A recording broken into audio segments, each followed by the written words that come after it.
Jurors put to the test in the Kim Potter trial. They heard 3.5 hours of testimony Tuesday morning from the same Brooklyn Center police officer, which, according to the two reporters inside the courtroom, at least one juror nodded off. The big question for the jury, it seems, is was the use of deadly force acceptable? Or did Officer Potter act reckless and negligent when she fatally shot Dante Wright during a traffic stop last April? During the testimony, prosecutors had Brooklyn Center Police Commander Garrett Fleisland go through the city's police department manual, asking questions about the use of force policy, as well as former Officer Potter's training background. According to Fleisland, Potter had never missed any of her training, nor had any excessive use of force complaints against her. The defense then cross-examined, leading to a scenario that resembled the events of April 11th. And another officer is in the front seat laying over the passenger trying to stop this guy, and he is ignoring the warnings. Taser, taser, I'm going to tase you. You have a right to use deadly force to save that cop, that police officer that's lying over the seat, correct? The objection is overruled. You may answer. Potentially, yes, but I wasn't there. Upon further questioning, Fleisland called Potter a good cop, a good person, and a friend. Also this week, the judge ruled that testimony from last Friday from Potter's former supervisor, Michael Johnson, was valid. The state wanted to remove that testimony from jury consideration. Tuesday's court proceedings might have been considered dry, but other days could be considered traumatic. Reporter Sonia Goen stopped by a black barbershop in Brooklyn Center where they are following the proceedings. The Kim Potter trial is all the buzz at Haircut City in Brooklyn Center.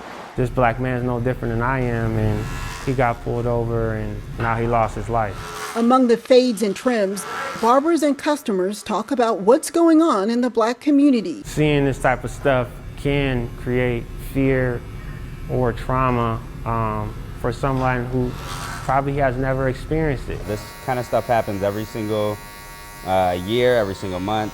And you just become numb to it. Vincent Henry Jr. says he would rather not watch the trial. You don't want to keep replaying the same old story over and over again, hoping to get justice. He says the Dante Wright killing is a reminder of how race can be the difference between life and death if you're a black man in America. You got to worry about that to get stopped by the police and not know what kind of mindset they're going to be in at the time. And their mindset can put your life in danger just because of the color of your skin. Like many other African American men, Henry Jr. says he's just tired. That can be exhausting to have to deal with that stress and trauma every second of your life. Meanwhile, both men hope former Brooklyn Center police officer Kim Potter is held accountable for her actions. I think that people in power and of authority should be held to a greater standard and understand that you're serving the people. In Brooklyn Center, Sonia Goins, CCX News. Brooklyn Center will consider strengthening its tenant protection ordinance in the next year. These non-renewals have been especially devastating during the pandemic, where someone who has lived at their place for 11 years is told your lease is not being renewed, and they're either forced to move, risking their health and their family's health, especially during this pandemic, or they have to they're put in precarious month-to-month leases where they don't know what their future looks like.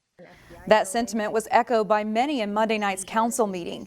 The city said they connected with several tenants and advocacy groups about the ordinance, which would require landlords to give a 30-day notice before the landlord files for eviction, and it outlines reasons for just cause eviction. In public comment, some landlords spoke up, saying this could give bad actors more time to spend in rental properties. I think this ordinance, as created, creates some major loopholes for the really bad actors that will actually make the societies, the housing and the communities worse off. The council postponed a vote on the measure until the beginning of the year, saying they would like to have more people at the table to talk about unintended consequences of a stronger tenant protection ordinance. It's a standstill when it comes to what to do about a 28-acre site that's been sitting empty in Golden Valley for around 5 years. United Properties wants to redevelop a site at 6300 Olson Memorial Highway. They want to build a business park that will support light manufacturing and warehousing needs. Under their proposed plan, the current building would be torn down and 2 buildings would be built that would create a business center. While some council members approve of the vision, there is concern about a housing crunch. I would be favorable to putting this on hold.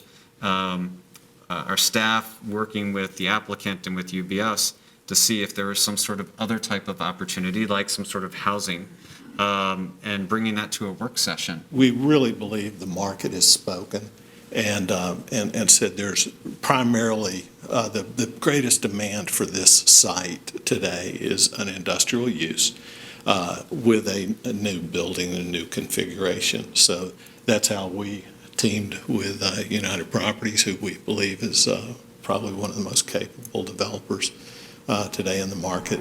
United Properties has already built a few industrial properties in the northwest suburbs. A big donation Monday at the Osseo School District office will help students in the district stay warm this winter. Employees at North Memorial Health Hospitals and Clinics delivered more than 150 gently used coats and other winter gear that will go to students in the Osseo District's middle and high schools. We were sorting in one of the offices, and I think we were up to our necks in coats, and it was such a wonderful thing to see that overwhelming response, because when you do something like this, you really just don't know what people have the capacity for, what they have that they can give, and we're just blown away by the generosity that we saw. Tide Cleaners washed all of the coats for free, and the Osseo District will start distributing them this week.